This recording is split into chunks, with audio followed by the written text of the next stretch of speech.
दोस्तों, एक फिल्म आई थी गदर एक प्रेम कथा। एक फिल्म आई थी वीर ज़ारा। और एक और फिल्म आने वाली है गदर एक प्रेम कथा 2। ये जो हम आपको कहानी बताने वाले हैं, वीडियो बताने वाले हैं, ये भी किसी प्रेम कथा से कम नहीं है। ये आने वाली गदर 2 से ज़्यादा रोचक है। इस फिल्म की हीरोइन है सीमा हैदर। सीमा हैदर ने इतना अच्छा काम किया है इसमें कि ये बिग बॉस में भी जा सकती है और फिल्मी दुनिया की हीरोइन भी बन सकती है, इतनी सुंदर है। तो आप भी सैफी साहब का वीडियो देखिएगा और आनंद लीजिए। वो इंडिया नहीं आई, आ गई। कुछ कहानी ऐसी होती हैं जो बहुत दमदार होती हैं। एक फिल्म आई थी गदर एक प्रेम कथा, एक फिल्म आई थी वीर और ज़ारा। तो ऐसी एक और कहानी तैयार हुई है। वो कहानी हिंदुस्तान और पाकिस्तान की है। कहानी अगर हिंदुस्तान पाकिस्तान की हो, बात मैच की हो, तब भी ये कहानी हमेशा वायरल होती हैं। और मैं बात कर रहा हूँ, कहानी हिंदुस्तान में बनाई है सचिन ने और कहानी पाकिस्तान की है। दो अलग अलग कहानियाँ हैं। हम ये सीमा हैदर हैं जो पाकिस्तान के सिंध प्रांत की रहने वाली हैं, जो फिलहाल कराची में रह रही थी। इनके साथ 4 बच्चे भी हैं और शादी हो चुकी थी इनकी, लेकिन पबजी से मोहब्बत हुई। और पबजी से मोहब्बत हुई सचिन से। सचिन ये सामने है, गोद में एक बच्चा है, वो प्यारा सा, वो यही इनका सबसे छोटा बच्चा है। लेकिन ये बीच में आप एक नया शख्स देख रहे होंगे। ये अभी तक शायद किसी के कैमरे पे नहीं होंगी। ये है सचिन की मम्मी। मैं सबसे पहले तो इन माँ को बहुत दिल से शुक्रिया अदा करना चाहूँगा, धन्यवाद दूंगा, क्योंकि इन माँ ने न केवल सीमा को स्वीकार किया है, बल्कि सीमा के 4 बच्चों को भी स्वीकार किया है।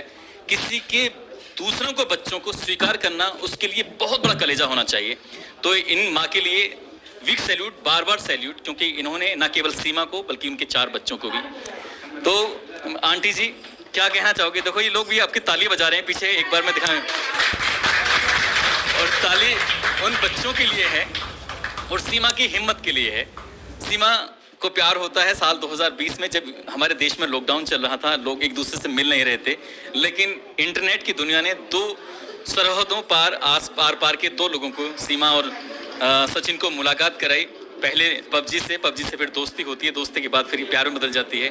मिलते हैं, उसके लिए नेपाल में 7 दिन रहते हैं। 7 दिन रहने के बाद फिर, अब ये कहानी तो सबने देखी है, लेकिन मैं सबसे पहले माँ के पास जाना चाहूँगा। माँ जी, आप अपने बेटे को और अपने इन बच्चों को, जो बहुत प्यारे से नन्हे मुन्ने बच्चे हैं, इन्हें किस रूप में देखती हैं? कैसा लग रहा है आपको? खूब अच्छा लग रहा है और खूब प्यारे लग रहा है बच्चा भी और बहू भी, दोनों बच्चे भी। वैसे सास और बहू को देखा जाए तो दोनों एक जैसी लग रही है मुझे तो। अच्छा, ठीक है। सीमा जी, आपका हिंदुस्तान में स्वागत है। मैं एक चैनल चलाता हूँ, इसका नाम है उस्मान सैफी सफ़र, कहानियाँ सुनाता हूँ उस पर। तो पता नहीं पबजी देखते देखते कभी आपके पास मेरी कहानी पहुँची नहीं पहुँची। मैं ऐसी कहानी पाकिस्तान, हिंदुस्तान या अलग अलग मुल्कों की लेके आता हूँ। और मैं आपसे जानना चाहता हूँ कि जो आपकी पहली कहानी जो शुरू होती है, सुना था पहले भी आपने एक लव मैरिज की थी। पहले मैंने लव मैरिज नहीं करी थी, हाँ पसंद करती थी किसी को, तो उससे नहीं हो पाई। अच्छा। तो इससे मेरी करा दी गई, क्योंकि मैं किसी और को पसंद करती थी। तो इसी कारण मेरी इससे ज़बरदस्ती कराई गई, सिर्फ साइन करवाए गए कोर्ट मैरिज के थ्रू। मेरे पापा ने करवाई थी, मेरे मामू नहीं मान रहे थे वो लोग। मेरे मामू ने मना कर दिया था। पर हमारे यहाँ ऐसा होता है, अगर आप किसी को पसंद करोगे ना, तो मतलब आपको फिर किराए में कहेंगे इसने गलत कर दिया, बेइज्जती हो गई, मतलब बहुत गलत समझा जाता है किसी को पसंद करना हमारे यहाँ। नहीं, ये बात तो यहाँ भी है कि बेटियां अगर माँ बाप की मर्जी से जाती हैं तो खुशी होती है, बेटियां अगर अपनी मर्जी से जाती हैं तो थोड़ी तकलीफ होती है। किसी को भी होगी, कोई दिक्कत नहीं है उसमें। चीज़ होती है सर, मतलब ये अलग चीज़ है। मतलब मुझे गलत माना गया तो ऐसे फंसा दे दिया इनको। एक की पहले भी शादी थी, 2 बच्चे हैं इनके, जो मेरे पहले पति थे। उनकी पहले भी शादी, 2 बच्चे थे उनके, और अभी वो हमारे रिलेशन में नहीं थे, तो 2 साल हो गए थे। वो वैसे मीडिया के सामने हाथ पर जोड़ रहे हैं, मोदी जी से रिक्वेस्ट कर रहे हैं कि मैं मेरे बच्चों को मेरे वापस भेज दूँ। वरना पहले कहाँ थे इतने दिन? ना मुझे ढूंढा, ना रिपोर्ट दर्ज कराई, कुछ भी तो ना कराए। इतने दिन पहले कहाँ थे वो कहते हैं कि 10 मई को ही हमने रिपोर्ट करा दी थी, शायद अब 10 मई को घर से निकले थे। लेकिन सीमा जी, चलो कोई बात नहीं, जो हुआ सो हुआ। बस एक चीज़ जो मुझे, मतलब मैं अगर सोचूं, जैसे आप पाकिस्तान से वहाँ पहुँचती हैं नेपाल, और नेपाल में जाने के बाद शायद पाकिस्तान का नंबर काम करता है, नहीं करता है? नहीं करता, नहीं करता, बिल्कुल नहीं। अब पाकिस्तान से वहाँ नेपाल पहुँच जाती हैं और कम्युनिकेशन आपका जो था, बातचीत खत्म हो जाती है, कैसे मतलब? तो ये कैसे पता चला कि मुझे एक इंडिया में एक जगह है रबुपुरा, और वो भी ग्रेटर नोएडा के ज़िले के अंदर, तो वहाँ से यहाँ जो पहुँचना था, तो उसके लिए कैसे अपने मतलब कांटेक्ट करा, किसी बस वाले से बातचीत की, क्या करा? मैंने पहले पैसे चेंज करवाए, हाँ। अंदर एयरपोर्ट के अंदर ही सब कुछ है। उसके बाद थोड़ा ही आगे सिम कार्ड मिलता है, 500 रुपये में पैकेज भी, हफ्ता फ्री नेट और सिम कार्ड नेपाली एनसीएल की सिम होती है वहाँ पे। तो दूसरे देश में एकदम ऐसे दे देते हैं? पासपोर्ट पे। अच्छा, पासपोर्ट पे दे तो सब कुछ मेरे पास तो कागज़ पूरे थे, सिर्फ इंडिया का ठप्पा वीज़ा नहीं था, बाकी तो सारे कागज़ मेरे पे थे। ऐसा वो को फेक नहीं है, वो रियल हकीकत है, मेरी सच्ची पहचान है वो कुछ फेक नहीं है ना। फेक वाली बात नहीं करें। तो जैसे आपने नेपाल के रास्ते आने की सोची थी, तो उससे पहले आपने इंडिया के रास्ते आने की भी सोची थी, एक सही रास्ते पे चलने की कोशिश की। बिल्कुल। तो फिर वो हो नहीं पाया? नहीं हो पाया, क्योंकि यहाँ के सरकारी मुलाजिम के साइन चाहिए थे और उनके आधार कार्ड की कॉपी वगैरह, वो इनको कोई दे ना रहा था। इनको असल में पता हमारे देश हिंदुस्तान और पाकिस्तान में हमेशा मतलब एक दुश्मनी जैसी बात रहती है, एक तकरार वाली बात रहती है, तो ये वीज़ा मिलना बहुत मुश्किल हो जाता है। लेकिन आपने कहा कि हाँ, मुझे आना था, मेरे मतलब बहुत ही मेरा मन था कि मैं जाऊंगी, कुछ भी हो जाए मैं इंडिया ज़रूर जाऊंगी। जैसे कि एक सब्जेक्ट होता है, मेरे मकसद था कि मैं इंडिया जाऊंगी इनके पास, फिर मर जाऊं, कुछ भी हो जाए, फिर वो नसीब की बात। जैसे कि गदर फिल्म में सनी देओल कहता है कि ये अगर तारा को वीज़ा नहीं मिलेगा तो क्या वो पाकिस्तान नहीं जाएगा? वही, जो सीमा को वीज़ा ना मिला क्या वो इंडिया नहीं आई? एक बार दोबारा सवाल बताऊँ। सीमा को वीज़ा ना लगा क्या वो इंडिया नहीं आई? आ गई। अगर ये नहीं आ पाती, सीमा जी यहाँ नहीं आ पाती, तो इधर को आप इधर बैठ जाइए ना, तो फिर हाँ आंटी जी के पास बैठ जाओ, तो फिर आप क्या करते? यहाँ बैठ जाओ। ये बहुत ही सज्जन व्यक्ति हैं, बहुत ही शरीफ हैं। इन्होंने कहा कि अगर, इन्होंने कितनी बड़ी बात कही कि अगर सीमा को वीज़ा नहीं मिलता या एंट्री नहीं मिलती तो क्या वो हिंदुस्तान नहीं आ सकती थी? सारी बाधाओं को तोड़ते हुए आ गई। अगर ऐसी बाधाएं आपके सामने आती तो क्या करते आप? कुछ भी नहीं। बहुत ही सज्जन व्यक्ति हैं, लेकिन यार तुम सज्जन तो हो, इतने प्यारे हो कि एक 4 बच्चों के मतलब अब जिम्मेदारी आप उठाएंगे।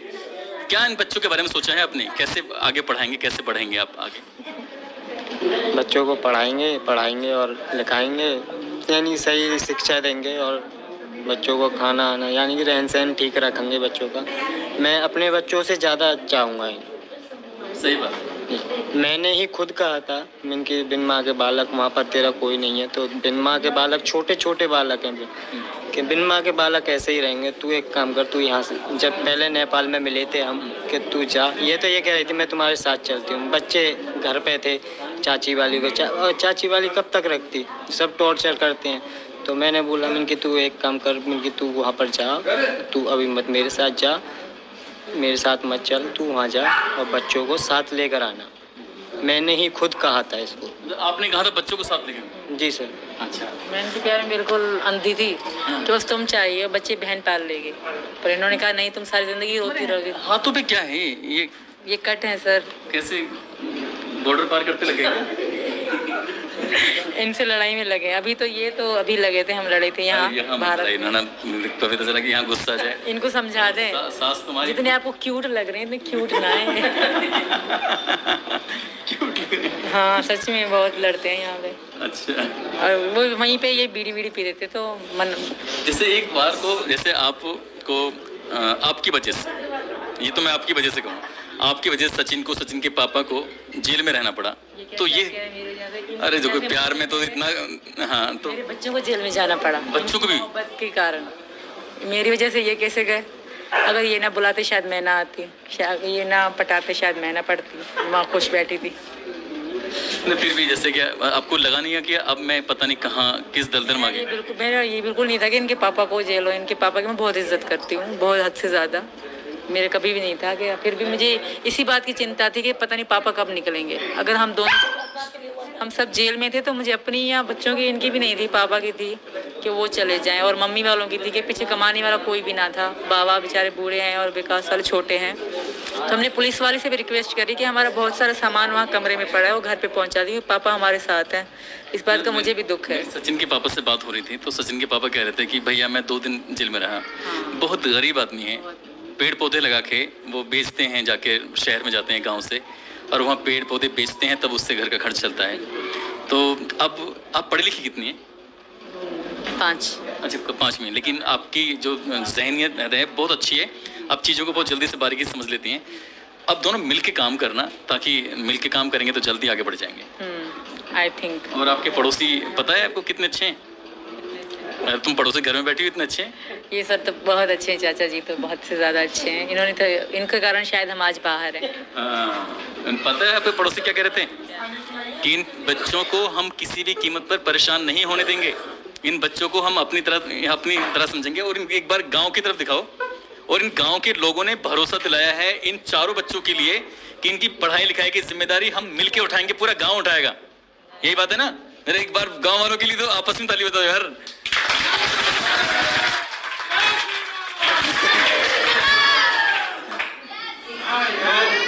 तो इसलिए बच्चों को लेके तो आप बिल्कुल बेफिक्र हो जाइए। और हो सकता है कि मैं अपनी इस वीडियो के माध्यम से ये अपील जरूर करूंगा कि जो यहाँ आसपास के अच्छे लोग हैं, बढ़िया लोग हैं, क्योंकि ये बहुत बेहद गरीब परिवार है, इस परिवार को आगे बढ़ाने के लिए, मेहनत करने के लिए आपको कुछ इसमें हेल्प करनी चाहिए। यहाँ के स्थानीय विधायक हों या फिर स्थानीय प्रशासन हो, इस परिवार की आर्थिक रूप से मदद करे ताकि इन चारों बच्चों की परवरिश, बाकी अभी आगे प्रशासन ने कुछ ना कुछ तो सोचा ही होगा इन बच्चों को लेकर कि बच्चे यहाँ रहेंगे नहीं रहेंगे, क्या शर्तें हैं क्या नहीं शर्तें हैं। ये तो खैर ये टेक्निकल चीज़ें हैं, मैं इस बारे में नहीं, लेकिन मैं भावनात्मक रूप से बात कर रहा हूँ। क्योंकि अगर हमने कोई जिम्मेदारी ली है तो उस जिम्मेदारी को हमें पूरी ईमानदारी के साथ निभाना है। ऐसा नहीं, ये खेल एक दिन का नहीं है, ये खेल कम से कम हर बच्चा जब 18 साल तक कंप्लीट नहीं हो जाएगा तब तक उसकी एजुकेशन का भी सवाल है। हालांकि सरकार एजुकेशन को लेकर अच्छे कदम उठाती है, लेकिन आप जैसे आपको अपना खोया हुआ प्यार है, मिल गया है, तो ऐसे ही बच्चों के लिए क्या सोचा है आपने अपने लेवल पर? बच्चों के लिए मतलब किस तरह तालीम के बारे में, पढ़ाई के बारे में ज़ाहिर देंगे। आज ऐसा नया दौर है, फास्ट है बिल्कुल, तो पढ़ाई तो बच्चों की लाजमी है। अभी 3 पढ़ेंगी, ये बाद में। पहले तो यही प्रार्थना है भगवान से कि हमें यहाँ की मतलब मिल जाए इजाज़त रहने की, ताकि हम यहाँ के आधार कार्ड बनवा लें, नागरिकता मिल जाए। आपके हस्बैंड जो सऊदी अरब में बैठे हैं अपील कर रहे हैं कि मुझे मेरी पत्नी मेरे बच्चों को वापस भेज दो, रिक्वेस्ट कर रहे हैं, रो रहे हैं, अभी और नाटक भी कर सकते हैं, कुछ भी कर सकते हैं, तो अगर वो कामयाब हो जाते हैं तब क्या करोगी? वो नहीं होंगे कामयाब। अगर हो जाते हैं तो मर जाऊँगी, यहाँ से नहीं जाऊंगी सर। इन्होंने कहा कि मर जाऊंगी, लेकिन यहाँ हिंदुस्तान की इस सरजमी को छोड़ना नहीं है, सचिन का साथ नहीं छोड़ना है। और मैं सचिन की मम्मी को, सचिन के पापा को एक बार फिर से सैल्यूट करता हूँ, क्योंकि उन्होंने एक नहीं 4 बच्चों को इस सीमा हैदर के साथ अपनाया है। और वाकई ये बहुत बड़े कलेजे की बात है, और इस गाँव के बड़ा कलेजा है। क्यों? क्योंकि इस गाँव ने इनको अपना लिया है, यहाँ के आसपास के लोगों ने इन्हें अपनाया है। और दोस्तों, इस पूरी घटनाक्रम को, पूरी कहानी को सुनाने का उद्देश्य भी किसी को परेशान करना नहीं है, बल्कि दिखाना था आपको कि इस दुनिया में कितने कितने बड़े दिल वाले लोग रहते हैं। और सचिन, उनके परिवार को एक बार फिर से शुभकामनाएं, जो बहुत ही अच्छी सुंदर सी बहू लेके आए हैं। बहुत बहुत शुक्रिया, अपना ख्याल रखें, खुश रहें। जय हिंद, जय भारत।